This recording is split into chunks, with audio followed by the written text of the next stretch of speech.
I'm not sure everyone is present and accounted for, but we will go ahead and get started here. Well, as you can tell from the title of the PowerPoint, welcome to God's World. Yes, this title is taken from the well-famous line from the movie Jurassic Park, where the tourists entered in and the gates opened wide automatically and said, "Welcome to Jurassic Park." Until eventually, the latest movies that came out of the franchise, Jurassic World. Now, when you entered within the gates of the latest movie, it would say, "Welcome to Jurassic World" or Jurassic Kingdom.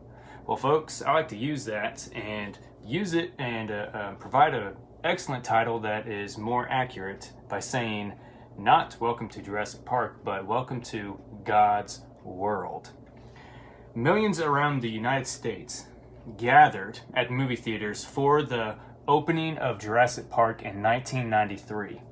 Now, did you know that the movie box office opening weekend made $50.1 million?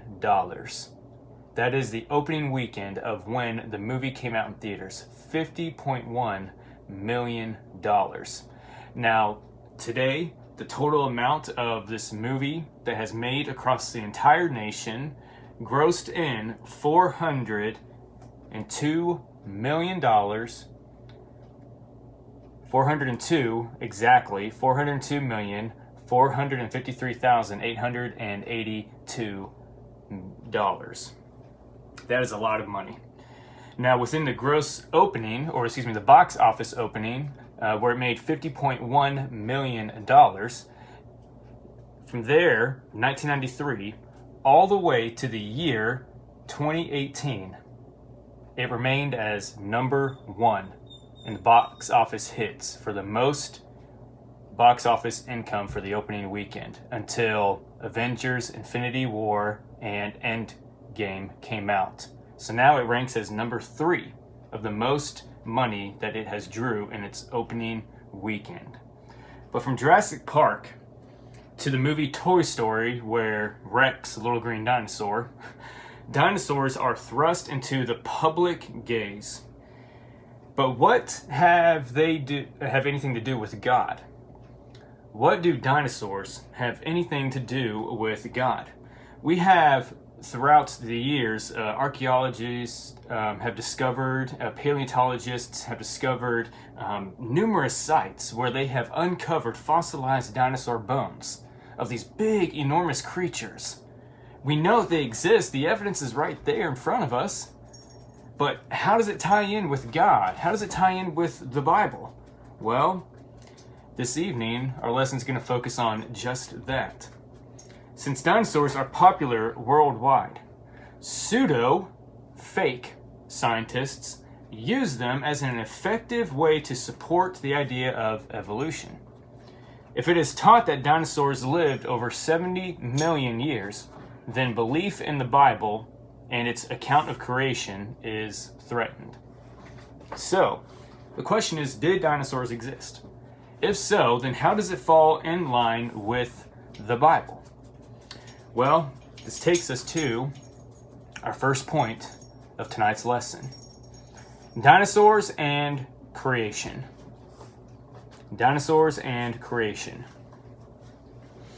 The Bible does certainly talk about dinosaurs, which we are going to focus on here in just a few moments. But I want us to deal in this first point, when we're looking at dinosaurs and creation, I want us to focus on the question, did they live on the earth? Did they live on the earth? Well, certainly they sure did. In 1822, a man by the name of Dr. Gideon Mantell discovered huge fossilized teeth out of a nearby canyon from where he lived. After showing his discovery to well-known scientists, not even they could make an exact identification. Well, by 1842, enough teeth and bones had been discovered that British Museum owner Richard Owens concluded that giant lizard-like reptiles had lived in the past. He named these fossilized creatures dinosaurs, from 2 Greek words, which means terribly great lizard. That's what the word dinosaur means in the Greek. Terribly great lizards. With this in mind, I want us to bring to attention of what the Bible says about these huge, terribly great lizards that have lived in the past. Well, when you look at Genesis chapter 1, verse 24 and 25, it says, "And God said, let the earth bring forth living creatures according to their kinds, livestock and creeping things, and beasts of the field." Creeping things could be referenced to reptilian type of creatures. "According to their kinds. And God saw that it was good." In chapter 2, verse 19, he says, "Now out of the ground the Lord had formed every beast of the field." That's the key phrase, every beast of the field. Later on in Exodus chapter 20, verse 11, Moses writes, "For in 6 days the Lord made the heavens and the earth, the sea, and all that is in them." All that is in them. Would this include these terribly great lizards? Yes, it would. If it says all that is in them, what does that mean? All that is in them. Every living creature, every reptilian creeping little thing, every beast of the field, all that is in them. God created every living creature. So, we have evidence that shows of the discovery of these fossilized creatures that were discovered in 1822, and then were given that name dinosaur around 1842, meaning terribly great lizard. The Bible tells us that God has created every living creature. And so if we truly believe in the inspiration of Scripture, of what the Bible says, yes, God in fact created these terribly great lizards. So now it brings us to the question, okay, well then when did they live on the earth? When did they live on the earth? Well, according to worldly standards, dinosaurs and humans were separated by a period of 60 million years. That's according to worldly standards and pseudo-fake scientists. But however, according to God's standard, all living creatures were fashioned on days 5 and 6 in the creation account. God made mankind on day 6. Since the earth was created on day 1 and mankind on day 6, then the earth is only 5 days older than mankind. Think about that. God created the earth on day 1, mankind on day 6. The earth is only 5 days older than mankind. The Bible and outside sources prove that Jesus visited Earth 2,000 years ago. Here's a little bit of a generation chart. From present time to Jesus Christ equals, again, this is just a round number, 2,000 years. From Jesus' time to Abraham equals another 2,000 years that the writer Luke mentions in chapter 3. Then from Abraham to Adam was another 2,000 years. Luke chapter 3 and Genesis chapter 5 and 11. Now the Bible and outside sources prove that Jesus visited the earth 2,000 years ago. And then from him to Abraham, another 2,000. And then from Abraham to Adam, another 2,000. Okay, we're going to break it down like this. Number 1, in Luke chapter 3, the inspired historian records 55 generations between Jesus and Abraham, a time that archaeology has determined to be roughly around 2,000 years. Number 2, in the same chapter, Luke also documents that there were only 20 generations between Abraham and Adam. Number 3, since Genesis chapter 5 and chapter 11 provide the ages of all the fathers of each generation from Adam to Abraham, the approximate number comes out to be 2,000. If you don't believe me, I encourage you to do the math yourself. Do the math yourself. The ages of all the fathers of each generation from Adam to Abraham, the approximate number comes out to be 2,000. And again, I encourage you to go back to chapter 5 and chapter 11 of Genesis and do the math yourself. It turns out to be right around 2,000 years. So number 4, the Bible plainly teaches, along with outside evidence, that the earth is only about 6,000 years old. And it's just 5 days older than mankind overall. So think about that. Think about it. How could a 70 million year old Tyrannosaurus Rex bone still contain soft tissue that was discovered in March of 2005? In March of 2005, a paleontologist discovered and was identified as being a fossilized T-Rex. But apparently she had clumsy hands. However, this clumsy hands, this incident, ended up actually turning out to be a wonderful blessing. Because when she dropped the bone, it cracked open. And there was still soft tissue inside this Tyrannosaurus Rex fossil. How could a 70 million year old T-Rex fossil still contain soft tissue?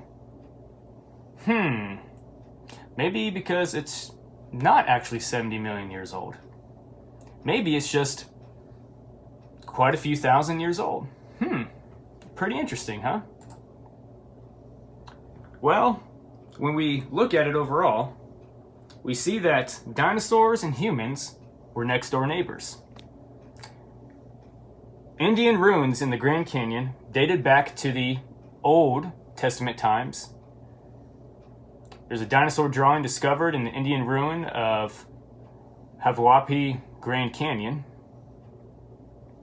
We also have clay figurines dated from 800 BC to 200 AD in Mexico, which I'll show you here in just a few moments. But also we see here a fossilized human print with dinosaur prints that have been discovered repeatedly. Fossilized human footprint next to a fossilized dinosaur footprint. When you see this, put it this way, there we go. When you see this one right here, this was dated back to right around the same time period of the Old Testament. Look at the drawing of this type of large, terribly great lizard and compare it to this right here. I saw somebody just click on the whoa emoji. Yep. Pretty interesting, huh? Dated back in the Old Testament time, fits perfectly with the description right here. And also, can't forget about this. Look at this. Huge, terribly great lizard fossilized footprint, along with a human footprint standing or imprinted right next to it. Here's another one right here that we have. See the human footprint, fossilized human footprint right next to it? We have the dinosaur fossilized footprint. So it seems that this human, whoever it may have been, was walking this way while the dinosaur was walking the opposite direction. Pretty interesting, huh? But wait a minute, I thought humans didn't live 70 million years ago. How do you explain this? And folks, these are the kinds of evidence that pseudo-scientists, fake scientists, such as Richard Dawkins, Bill Nye, and I can name several others, that they don't want people to see or talk about in our public schools. They themselves don't even want to talk about this when it's brought up to them. They refuse to discuss and talk about this evidence right here. Yeah, so much for science, so much for wanting to find out the truth when you're not even willing to consider the evidence that we have right here. So, pseudoscientists, they don't want this to be talked about or discussed in our public schools. And it's sad, folks. It's sad. Why? Why is it that they don't want to talk about it? Because it destroys the theory of evolution. That is why. It destroys, annihilates the theory of evolution. Here are the clay clay figurines that were dated from 800 BC to 200 AD. These clay figurines seem to depict and portray dinosaurs that were discovered out of the ruins of New Mexico. That's pretty interesting. Looks like both of them kind of replicate a stegosaurus. Isn't that what it is? The one with the big old thing on the back end of its tail? Looks like a big old stegosaurus. Or one right here on the left looks like to be more of a brontosaurus of some type. This one right here reminds me of a stegosaurus. Pretty interesting. Again, dated 800 BC, 200 AD. Pretty interesting. Right around Old Testament time, the intertestamental period, and even in the days of Christ. The early days of Christ.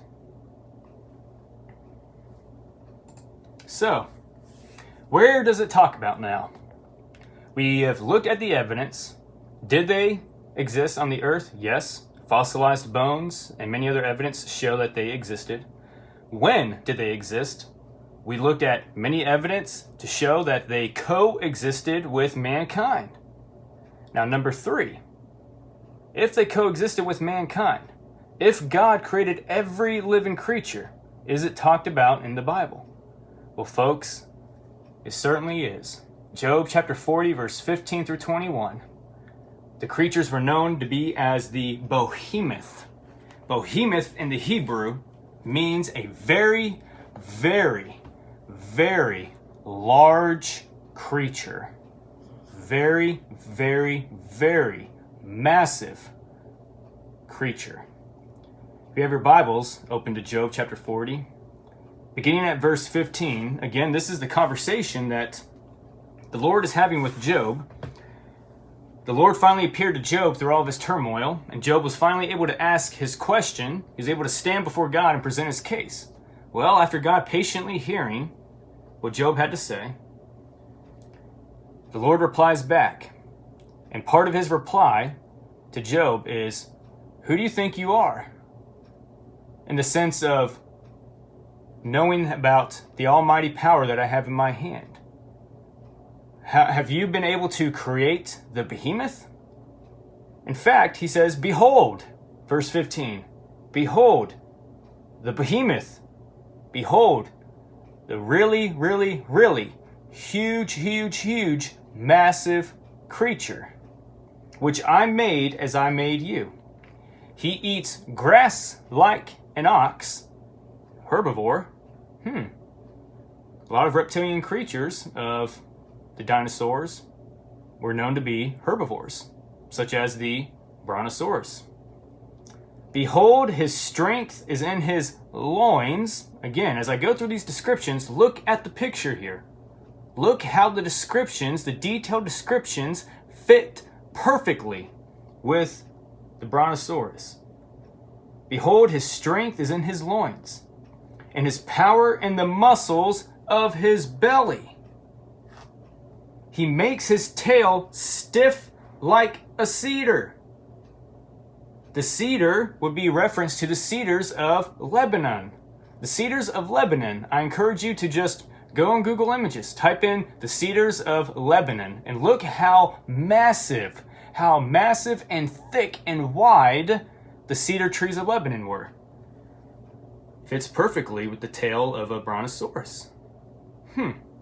Interesting. The sinews of his thighs are knit together. His bones are tubes of bronze.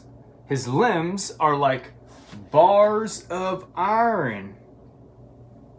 He is the first of the works of God. Let him who made him bring near his sword. For the mountains yield food for him, where all the wild beasts play. Under the lotus plants he lies, in the shelter of the reeds and in the marsh. For his shade the lotus tree covers him. The willows of the brook surround him. Behold, if the river is turbulent, he is not frightened. He is confident, though Jordan rushes against his mouth. Can one take him by his eyes or pierce his nose with a snare? Now I want to think so, because look at the difference. Can a man take him, the behemoth, by his eyes or pierce his nose with a snare? Well, knowing the difference of the size, I highly, 100% doubt it. A man cannot take the behemoth, this very, very massive, large animal, by the eyes or even by the nose. As a matter of fact, it'd be the other way around. The behemoth will take the man by the eyes or take the man by the nose, or put it this way, the behemoth will take the man as a whole. Knowing the difference of the sizes. Can a man take him, the behemoth, by his eyes or pierce his nose with a snare? No, he cannot. That's the implied answer. No, he cannot. So again, these are the descriptions, the detailed descriptions found in verse 15 through 18 specifically. And notice once more, compare the descriptions that you read in verse 15 through 18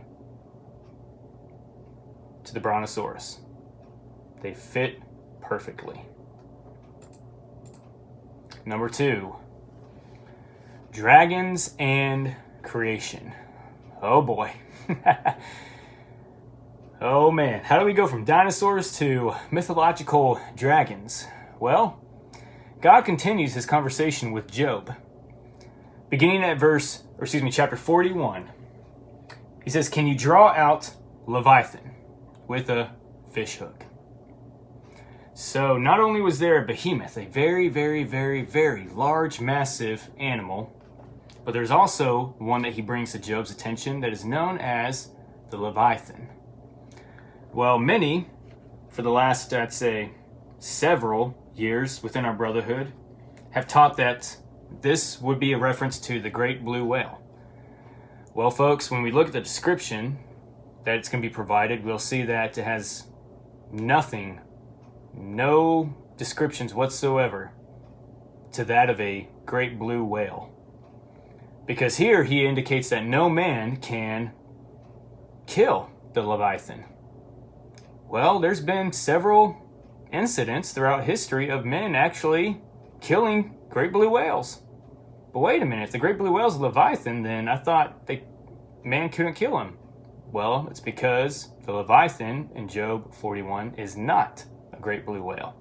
I will prove and show you evidence that what God is talking about here from Job chapter 41 of the Leviathan, that is a direct reference to, yes, a fire-breathing dragon. Beginning with historical evidence that we have, historical records. Throughout human history, people have been fascinated with dragons, which have appeared in myths and legends of almost every world culture. Think of that. These legends of dragons appearing in every culture around the world. People that could have never spoken to one another shared visions, legends, and myths of the same creature, the dragon. The dragon is a creature that burns bright in the memory of all humankind. But look at historical records. We have Herodotus in 450 BC.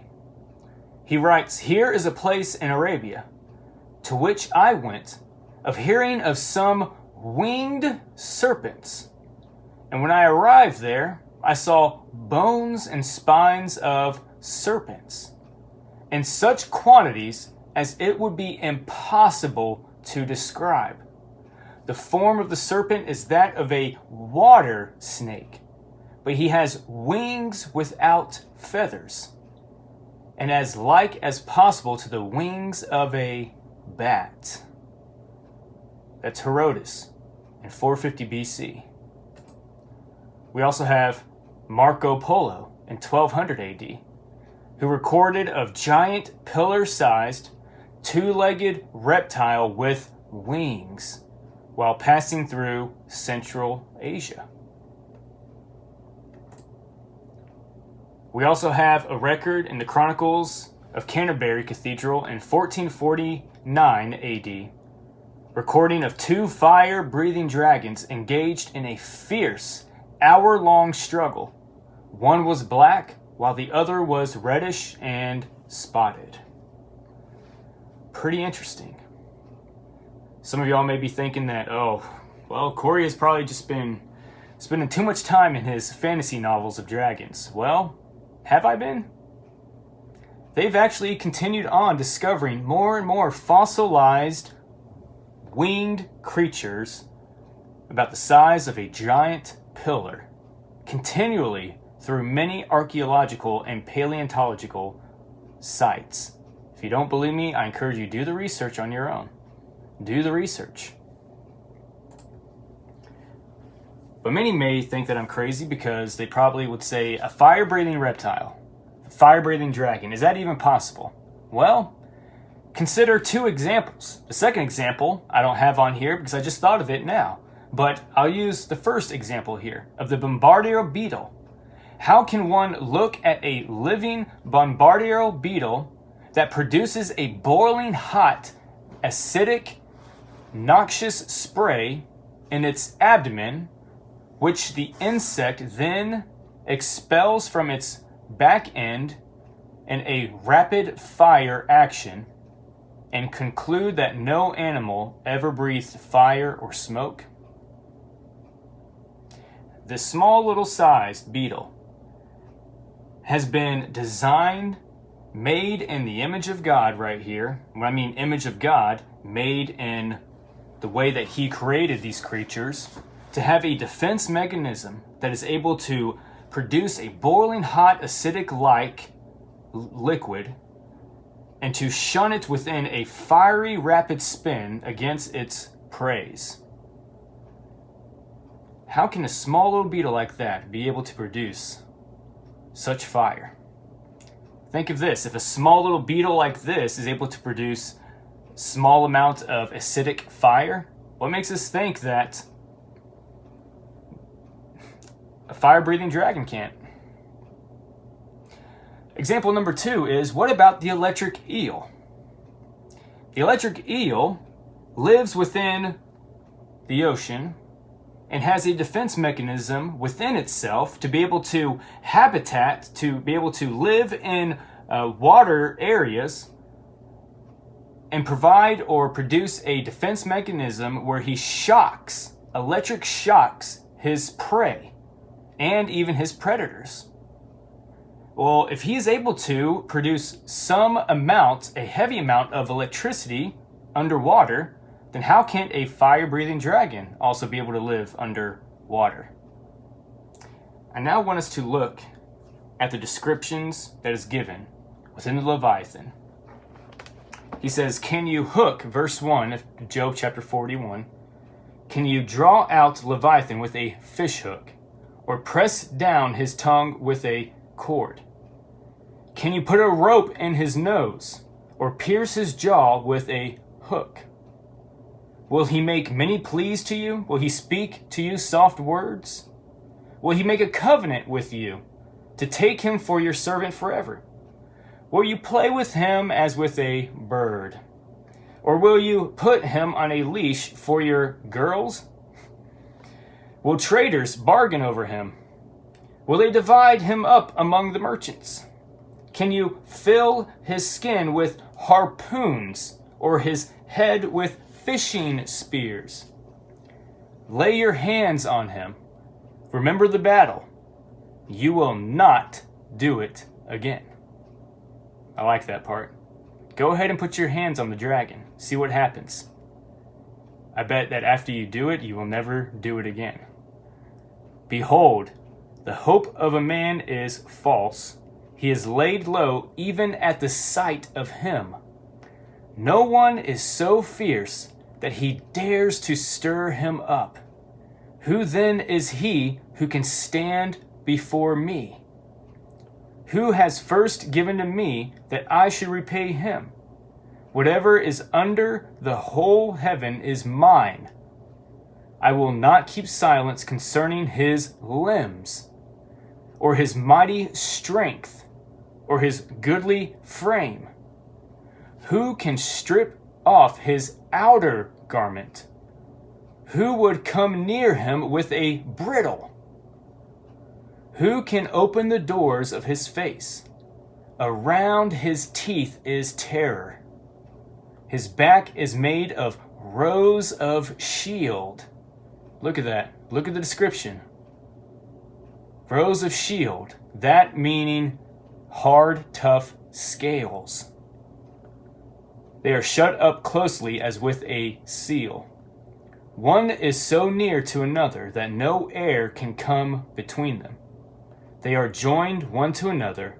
They clasp each other and cannot be separated. His sneezings flash forth light, and his eyes are like the eyelids of the dawn. Out of his mouth go flaming torches. Sparks of fire leap forth. Out of his nostrils comes forth smoke, as from a boiling pot and burning rushes. His breath kindles coals, and a flame comes forth from his mouth. Notice that. God said earlier that this creature lives within the waters, and yet he is able to produce flame out of his mouth. In his neck, verse 22, abides strength, and terror dances before him. The folds of his flesh stick together, firmly cast on him and immovable. His heart is hard as a stone, hard as the lower millstone. When he raises himself up, the mighty are afraid. Raises himself up. Think of this huge dragon, like you see right here in the picture, standing up on its two legs. He raises himself up, and the mighty are even afraid. At the crashing, they are beside themselves. So in other words, think of him, this dragon, soaring up in the air, and then come to land hard down. The crashing, quaking the earth. They are beside themselves. Verse 26, though the sword reaches him, it does not avail, nor the spear, the dart, or the javelin. He counts iron as straw, and bronze as rotten wood. The arrow cannot make him flee. For him sling stones are turned to stubble. Clubs are counted as stubble. He laughs at the rattle of javelins. His underparts are like sharp potsherds. He spreads himself like a threshing sledge on the mire. He makes the deep boil like a pot. He makes the sea like a pot of ointment. Behind him he leaves a shining wake. One would think the deep to be white-haired. On earth there is not his like, a creature without fear. He sees everything that is high. He is king over all the sons of the pride. How is he able to see everything that is on high? Well, because he can fly. When you look at the descriptions right there of the Leviathan, does that sound anything like a blue whale? Does it sound anything like a alligator? Does it sound anything like a shark? Does it sound anything like a hippopotamus? No. Absolutely not. But folks, when you look at the historical records, external evidence outside of the text, I gave you three of many, Herodotus, Marco Polo, and the Chronicle of Canterbury, all testifying about a big, giant pillar-sized, reptilian-like creature with wings that is able to breathe fire. And when you read the descriptions right here, How does that not fit a description of a fire-breathing dragon? And yes, folks, dragons may seem as a fantasy in novels, as a myth in legends, but again, evidence shows that in every single culture around the world, dragons are within it. They are very well known worldwide, and yet many have mistaken to think that they are myths or legends, when really, from the text of Job 41, they're real. They're extinct at this time. That's a lesson for another time on the extinction of dinosaurs and dragons. I can be more than willing to put together another lesson regarding this on what had happened to them, because there are indications that show that they have been extinct. But we see from the descriptions of the Behemoth and from the Leviathan that they perfectly fit with the descriptions of that of a dinosaur and a fire-breathing dragon. Now, folks, people may think that I'm a little bit loopy in the head, but I don't think I am.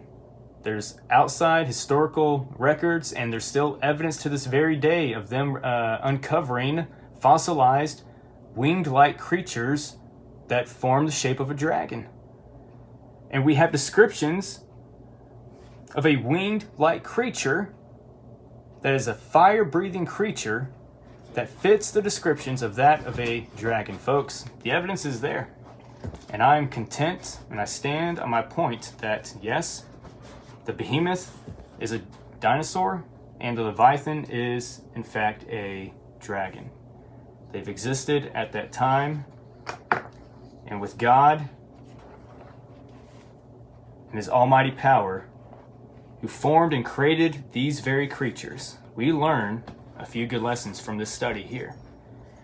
Not just a study that proves the existence of dinosaurs and dragons, but that they coexisted with mankind. That's a lesson that we learned, is that dinosaurs, dragons, they coexisted with man. We learned that the fact that from the genealogy records, from the inspired account of Luke chapter 3 and Genesis chapter 5 and chapter 11, indicate and show that the earth is a young earth. Is only 6,000 years old, roughly right around there, and it's only 5 days older than man. And thirdly, third lesson that we can learn from this is seeing about how God is able to create such two massive and amazing creatures should humble us. Two creatures that He says that man cannot tame and cannot kill. Never has there been any record whatsoever of a man killing a dragon or slaying a dinosaur. But there have been records to show that they coexisted. Folks, what God has written and said to Job in chapter 40 and 41 brings light to the fact that, yes, dinosaurs and man and dragons coexisted with each other. 2, that the earth that we live on is only 6,000 years old. And 3, since God is able to create such amazing, powerful, gigantic creatures, should humble us before Him. How big and powerful. If you think these dragons and these dinosaurs are that big, just imagine how big God is Himself. It humbles me every time I study this. And I hope that this lesson tonight has benefited you and helped strengthen your faith even more in proving the existence of God, in proving the existence of creation, in proving the young earth idea that it's only 6,000 years old, and also proving that dinosaurs, dragons coexisted with man. If you have any questions at all, please feel free to leave them in the comment section or message me on Facebook. I hope this lesson was very beneficial to you. It's been one of my favorite lessons that I've always loved to study over and over and over again, because I'm fascinated with things like this and how the Bible proves it. And it just blows me away even more and strengthens my faith in God's Word and in God Himself. Thank y'all so much for joining me. If y'all ever need anything at all, please feel free to message me on Facebook or give me a call whatsoever. I hope you have a wonderful, blessed evening. I love each and every one of you. God bless.